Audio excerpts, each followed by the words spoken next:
Alien Field Report, Transcript, Tactical Operations Log, Invasion Code, 77X. Location, Terran Outpost, 9B, Status. Secure, Entry, by Commander Vorlex Tyvan, Species. Qatari Imperium, Tactical Division, Planetfall successful. Human colony neutralized. Resistance, laughable. Casualties statistically irrelevant. This backwater ball of dust offered no challenge. The Terrans, as expected, were emotional and disorganized. Their defenses, outdated. Their resolve, pathetic. As of this log, Terran Outpost 9B is under Qatari control. The Empire expected medals. Commander Vorlex Tyvan stood upon the scorched surface of Terran Outpost 9B and inhaled deeply through his rebreather. The air here was thick with ash and something else. Moisture. Organic. Wet. Disgusting. He tapped his clawed fingers against his data gauntlet, mentally composing the final lines of his conquest report. Behind him, grav tanks floated above the soil, their antimatter cores humming lazily. A pair of scout drones buzzed overhead. Charred buildings smoldered in the near distance, and the occasional flicker of auto-targeted cannon fire pulsed in the hills as mopping-up operations continued. It was clean. Efficient, just like every other human colony they'd dismantled in the past 6 cycles. This one had been especially pathetic. No planetary defense grid, no orbital cannons, no signs of coordinated resistance. The humans barely made it out of their crude shelters before being flash-frozen by ion bursts. Commander Tyvan's second-in-command, a lithe, cyber-augmented strategist named Vexel, approached from behind. They fled into the ridgelines, Vexel reported. Primitive movement patterns, no thermal camouflage, herd behavior, like animals. Tyvan chuckled. A short, hissing sound. That's all they are, Vexel. Animals that learn to wear armor and cry when they bleed. The Qatari did not understand humans. They saw too much contradiction. Fragile frames, yet relentless endurance. Primitive tactics, but bursts of terrifying creativity. Still, none of that mattered now. The colony had fallen in less than a rotation. Tag and process the survivors, Tyvan ordered, and begin mining operations at dawn. If these apes are smart, they'll retreat underground and whimper. The first sign that something was wrong came during the second planetary dusk. A recon patrol, 6 Qatari scouts aboard hovering fang bikes, was dispatched into the eastern ridge line. Their orders were simple: scan for stragglers, disable any remaining distress beacons, and monitor movement near the tree-covered elevation locals called Fireglass Ridge. Their transponders blinked on schedule for the first hour, then they went dark. All 6. No transmissions, no audio, no emergency flares. Vexel reviewed the last second of footage before the signal cut, just static and a sudden tilt of the horizon, as if one of the scouts had fallen sideways mid-hover. No energy weapons detected, no explosions, no signs of biological attack. They had simply stopped existing. Tyvan dismissed the incident with a wave of his claw. Environmental instability, he said.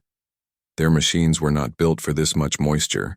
Or perhaps they wandered into human sabotage traps, spike mines, primitive gas. It is irrelevant. Replace the patrol. By nightfall, the fog rolled in from the mountains. It was unnaturally silent in the base camp. No insect sounds, no wind, not even the low murmur of wildlife. The native biosphere had gone still. Tyvan, secure in his armored transport, the command carrier, a rolling fortress of alloy and shields, dictated his victory speech to the Imperium broadcasting system. He was scheduled for an interstellar transmission, praising the speed of the conquest. Vexil was stationed outside, coordinating long-range scans, when he noticed something strange. The data ping from Tyvan's biometric feed had flatlined at a Maiwi by. First, he assumed it was a signal disruption. Then he tried comms. No response. He opened the armored transport by override. Inside, Tyvan sat in his seat, rigid, upright. A single, small hole pierced his head just above the eye crest. No alarm had sounded. No shield breach registered.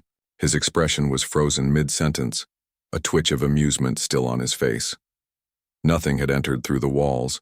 There was no blast, no heat damage, just a hole, and a thin mist of blood splattered across the console. Vexil turned slowly, scanning the darkness beyond the glow of the base lights. His internal systems tried to calculate a ballistic trajectory. It came back impossible. There was no line of sight long enough. No weapon in human history could do this. But something had. Vexil didn't sleep that night. None of them did. Alien Field Report, Supplemental Addendum, Internal Use Only. Entry by Strategic Analyst Vexil Rathun. Notes. Commander Tyvan was assassinated. No breach, no energy signature, only a small entry wound. Close-range precision impossible due to sealed armor and shield integrity. Conclusion. This was a projectile weapon. Analog ballistics, kinetic, human origin, highly probable. But from where? How far? No trace of attacker. By sunrise, the Qatari camp was sealed under Level 6 lockdown. Drones swarmed the ridge. Scouts were doubled, sensors tripled. No one stood near windows, no one walked in straight lines. Still, the next to die was a gunner, caught mid-yawn, through the eye. Again, no warning, no origin, just a hole, and then silence. In the distance, hidden somewhere, in the mountains, a human lay beneath a shroud of dirt and bark, his breath steady, his eyes unblinking behind a scope. And in the eerie quiet of the Terran hills, one question began to take shape across the minds of the invaders. What the hell are we up against? Alien Field Report. Confidential. Commander Transfer Entry. New Overseer. Commander Graxil Corven. Designation. High Threat Zone Assignment. Terran Outpost 9B. The morning air was thick with tension, sour and metallic, like blood scraped over steel. Commander Graxil Corven stepped onto the command deck with the precision of a machine and the distrust of a cornered animal. His glowing retinal HUD flickered as it scanned the list of overnight casualties. 3 more dead. No pattern, no warning, no response. Just bodies, each with a single hole, each slain within the supposed safety of their own perimeter. Explain. This, Corven demanded, his voice clipped and acid. Chief Medic Varnas hesitated before placing the latest autopsy results on the holographic table. Hypervelocity kinetic penetration, Varnas began, mandibles twitching. Solid slug, Mach 3 minimum. No explosive trace, no energy discharge. Just raw impact, right through Qatari composite alloy and personal shielding. Corven narrowed his eyes. Primitive metallurgy? Yes, Varnas said. Brass casing fragments embedded in a wall. Firearm-based weapon. That's impossible. Varnas didn't respond. He didn't have to. They both knew the math. Corven initiated Operation Glass Talon by midday. Elite units, camouflaged, motion-synced, shielded, deployed to the ridge lines in overlapping search patterns. 8 squads, 8 points of contact. Each assigned to sweep 10 kilometers of elevation and report every anomaly. Only 4 returned. No bodies. No comm signals. The last recorded footage from one unit's helmet cam showed only a sudden jerking tumble. The squad leader had been mid-sentence. Then he was gone. The others screamed, until they didn't. Nothing makes sense. The returning squad leader whispered in his debrief. We didn't even hear the shots, no weapons report, no flash, just... He shuddered. They fall, like they were chosen. Corven ordered them quarantined for psychological analysis. He didn't believe in ghosts, but something was making his men see them. Desperation breeds destruction. Within the next planetary cycle, Corven authorized full kinetic-level bombardments across Fireglass Ridge. Orbital drones carpeted valleys, with heat-seeker plasma mines. Forests were reduced to ash. Rock faces pulverized into rubble. Deep caverns were collapsed with thermite chain reactions. Still, the deaths continued. Snipers, or whatever they were, killed during lulls. During meals, during briefings, inside sealed shelters. A communications officer slumped forward in mid-transmission. One moment he was relaying coordinates. The next, forehead cratered, blood misting across the screen. No broken windows. No sound. Just death. Command bunkers were sealed. Entire regiments refused to leave the inner encampment without armor suits and reactive shielding. The soldiers began to whisper, dark, muttered curses in native Qatari dialects, names like Wind Killers and Sky Ghosts. Field Soldier Log, audio scrubbed, translation stable. Species, Qatari Infantry Unit 17C. Name, Trooper Velth. I watched him fall. We were crouched behind a supply crate just sharing rations. No enemy in sight. I turned to say something. I heard nothing. He just collapsed, head tilted, like a puppet whose strings had been cut. There wasn't even blood at first. Just a neat, perfect hole. And the worst part? I didn't scream. I couldn't. I just sat there. Because I knew, if I moved, I'd be next. Corven began to sleep with his armor on. Not out of protocol, out of fear. Sensors in his quarters tripled. He ordered his guards rotated every hour. No patterns, no predictable paths. He'd once led extermination campaigns against burrow dwellers that tore through walls with acidic fangs. He'd walked through the vacuum-bled hulls of pirate ships that reeked of blood rot. But he'd never feared shadows like this. Because there were no shadows. There was nothing to see. Just that silence.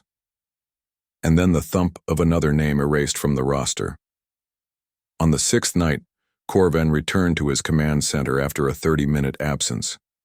The room was darkened, secure, and unoccupied, except for the small black box sitting on his desk. The box hadn't triggered any sensors, no alarms. He stared at it for a long moment before approaching. Inside, cushioned in foam, sat a single brass-jacketed bullet. Next to it, a photo. Corven felt his triple hearts slow. It was a picture of him, standing by the window of his personal quarters, staring into the distance. His own face, clear as crystal. His expression, unreadable. The photo had been taken through 3 layers of kinetic armor glass, from a minimum distance of 2,000 meters. There were wind currents, angle shifts, high-altitude haze. No drone could hold that still. No alien eye could make that shot. But someone had.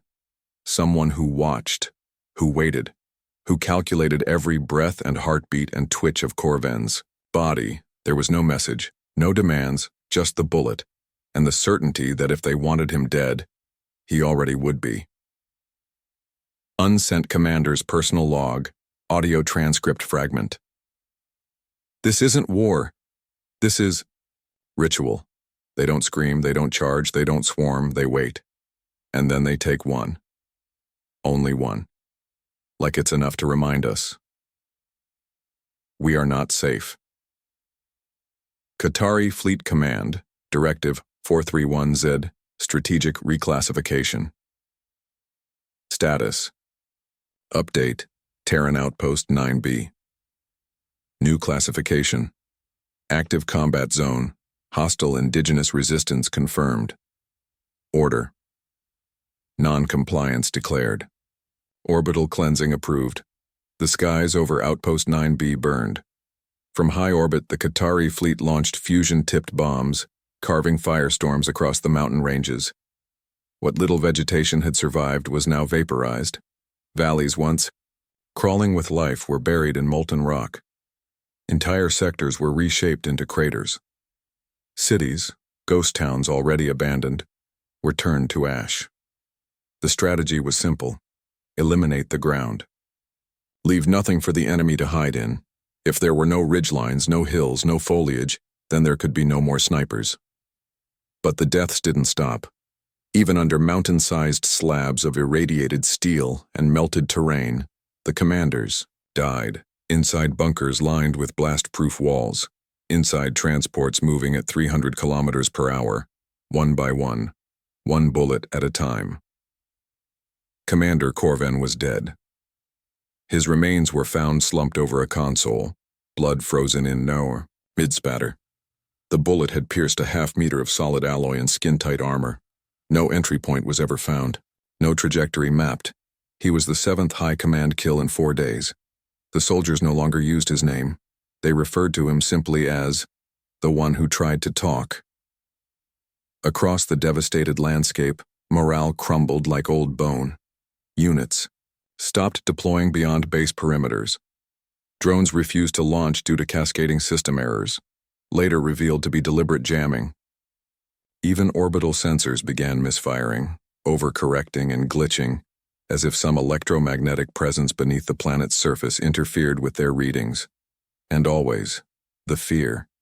They called them ghost warriors.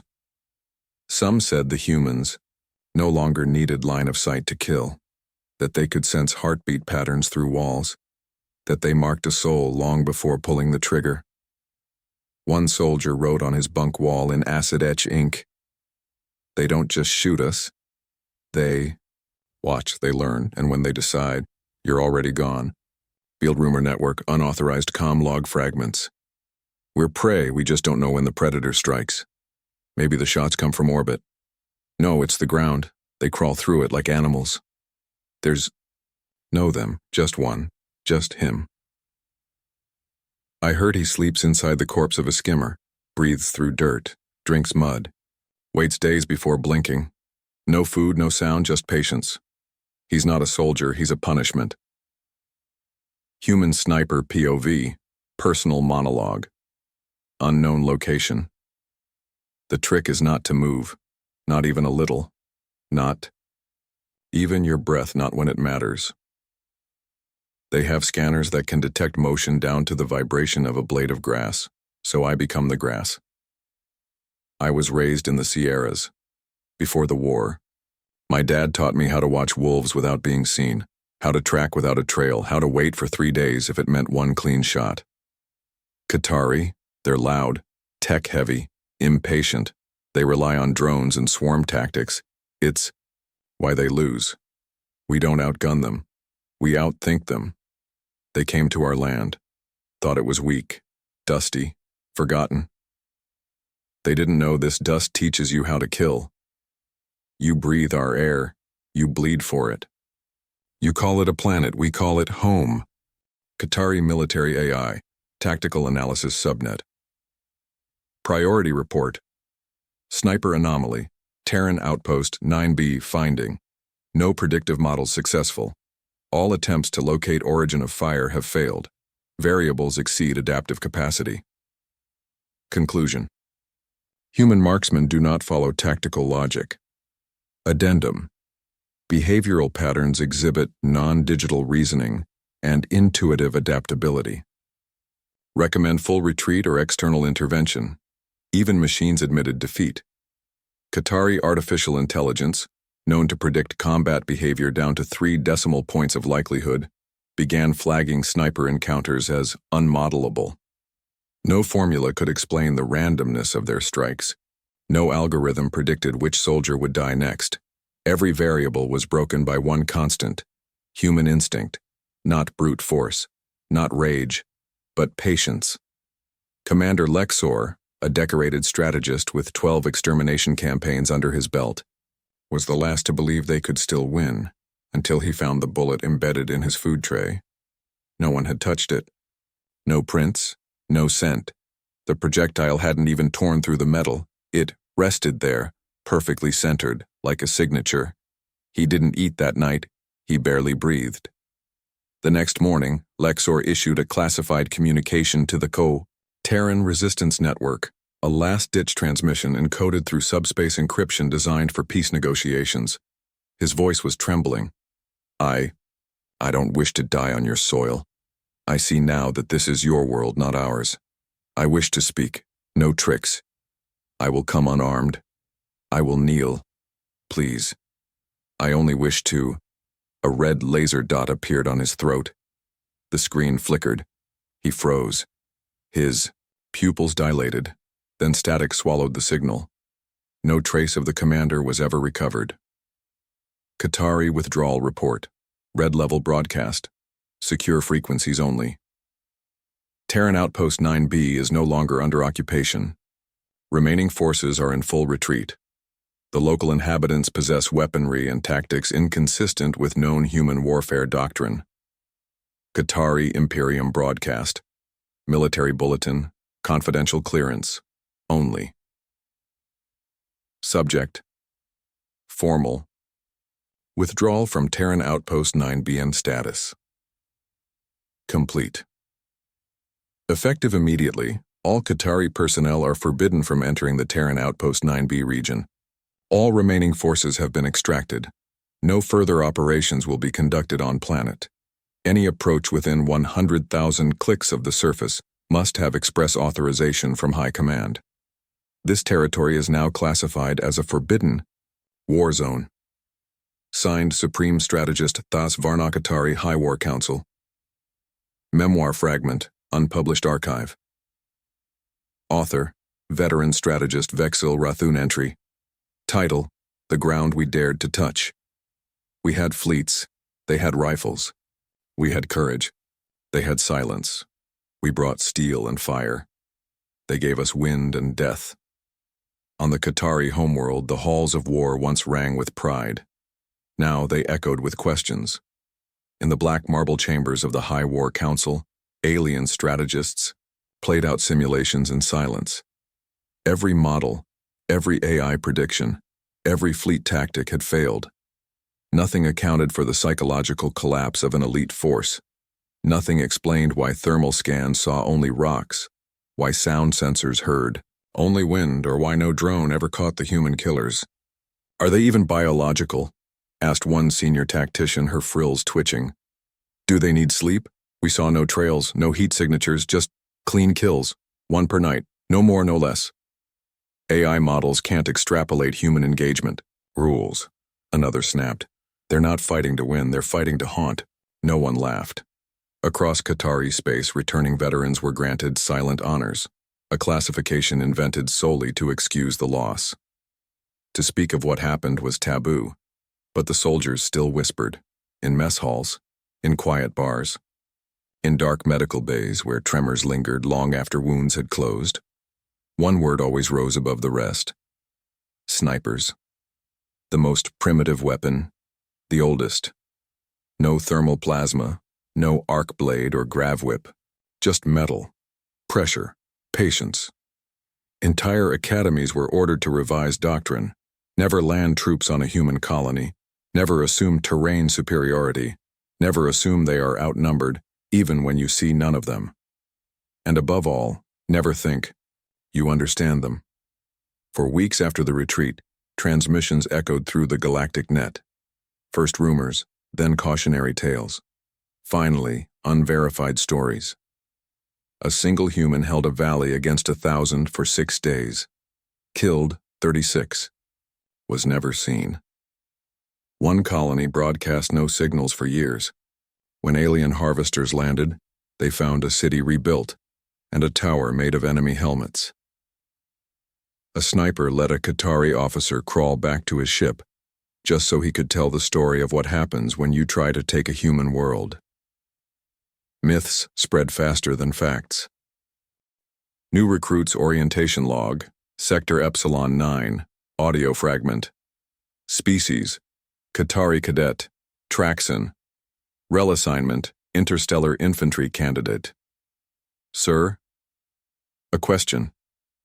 The instructor, battle-worn veteran Drexen Gull, turned from the ease, battlefield simulation. His back was hunched from age and injury, and his armor bore the marks of shrapnel that no Regan tank could erase. Yes, cadet, is it true humans don't fight like us? That they don't seek victory? Gull was silent for a long time. Then he walked slowly to the viewport. It displayed a star map, bright specks of potential war zones and dark voids of forbidden ones. His gaze lingered on one star in particular, dim, red-banded, orbiting a dead colony. Terran Outpost 9B. They don't fight for victory, Gull said.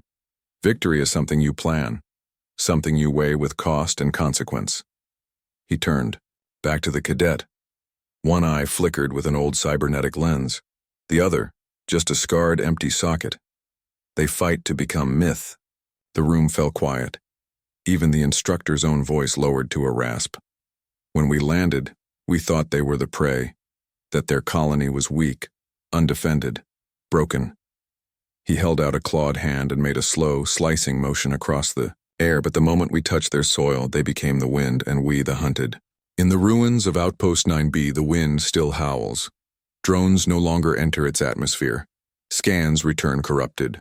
And somewhere, buried beneath stone and moss, a weather-proof human logbook records a single, final entry. If they come back, we'll be here. If they forget what happened, we'll remind them, because we didn't ask for war. We asked to be left alone. But they wanted to test us. And now they know.